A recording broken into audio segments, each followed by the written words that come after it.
Пчеларството не сметам дека е машка професија, можеби на времето кога почнало да се изучува правењето на чевли била машка професија, како и се во светот, значи жените тогаш не работеле, биле повеќе околу домаќинството заангажирани. Сметам дека алатите во кои што е потребна да се внесе физичка сила, можеби да,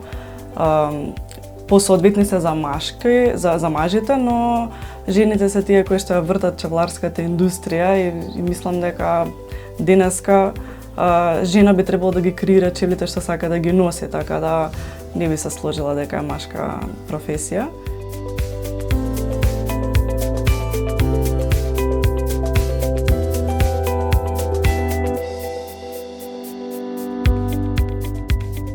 Морам да напоменам дека изработувам детски чевличиња кои што се од сите страни со мека основа, немаат ѓон, значи не се изработуваат по стандарден начин како чевли за одење, значи јас не ги ставам на калапи, нема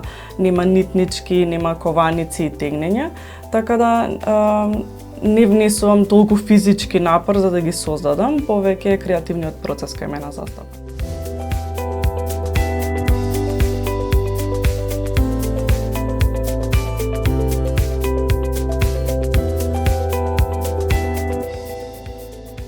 Сама на себе најмногу се ослонувам до ден денес, значи сама си го буткам патот и си давам мотивација. Исто така за Нечиската комора кога се обратив кај нив ми беа од голема помош и поддршка и до ден денес тоа се случува, кога и да се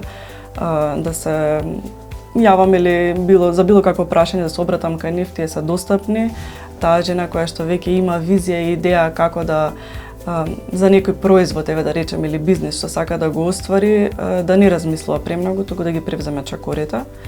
Ако е некако тоа поврзано со Занечиската комора, да се обрата таму, ќе ја добијат целосната поддршка. Женското претприемништво представува баланс помеѓу работата и семејството и за тоа сме супер свесни, но жените можат тоа да го изведат добро и пак да бидат жени претприемачи. Занаатот нуди можности да ги изразиме своите вештини, да се изразат вештините и да се биде економски независен, што е една голема работа во овој свет.